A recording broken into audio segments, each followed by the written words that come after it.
Alors là, je vais vous parler de ce qu'on appelle la neurogymnastique. Donc, c'est des exercices de rééducation pour aider le coulissement au niveau des nerfs. Il y a plusieurs types d'exercices spécifiques, le flossing, etc. Je vais vous donner vraiment les exercices de neurogymnastique pour les compressions d'abord là du membre supérieur.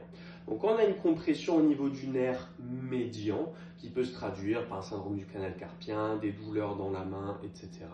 L'idée, ça va être de mettre en tension le nerf médian et de relâcher le plexus brachial en même temps, puis de faire l'inverse, de sorte à ce qu'on ait vraiment une tension qui se crée d'un côté du système nerveux, pendant que l'autre côté se relâche. Et après de faire l'inverse, on tend un sens, on relâche l'autre. Ce qui va permettre de faire cette espèce de coulissage au niveau du nerf, de le réhabituer à l'étirement et de casser d'éventuelles adhérences le long du système, d'améliorer tout ce qui va être la vascularisation du nerf, son mouvement mécanique, etc.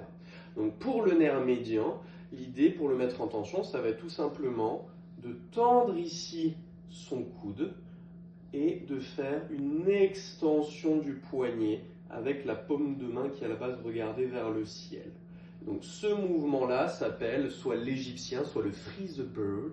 Donc c'est comme si vous envoyez votre colombe à votre mariage ou autre qui s'envole de votre main. Donc là, je crée de la tension sur mon nerf médian. Et pour relâcher mon plexus brachial ici, je vais simplement pencher la tête du même côté. Et quand je vais faire mon mouvement de retour au niveau du bras, je vais pencher ma tête de l'autre côté. Ce qui va donner ceci.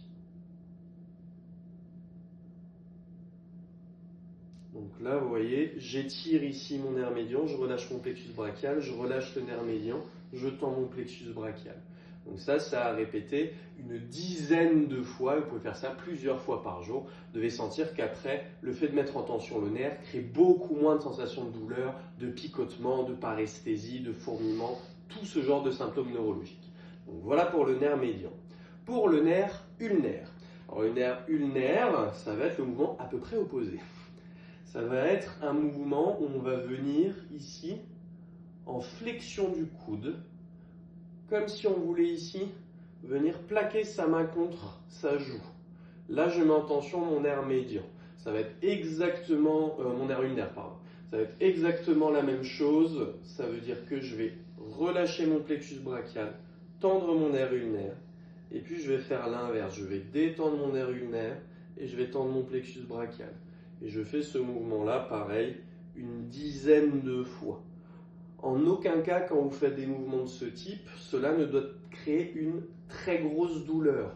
Ça peut faire un petit peu mal. Règle générale, je dis à mes patients de ne pas dépasser 3-4 sur 10 sur leur propre échelle de douleur, 0 étant l'absence totale de douleur et 10 étant la douleur maximale supportable par le patient. Donc voilà pour le nerf ulnaire. Dernier gros tronc nerveux du membre supérieur que l'on va adresser dans cette vidéo, ça va être le nerf radial.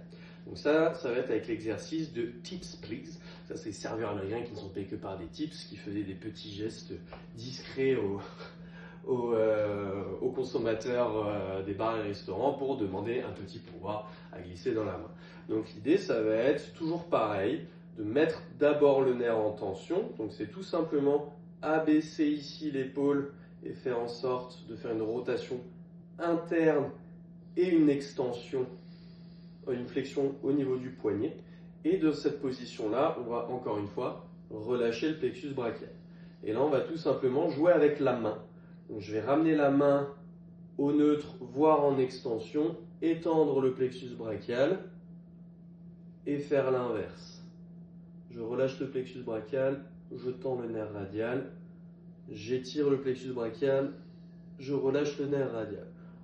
Encore une fois, à pratiquer une dizaine de fois, plusieurs fois par jour.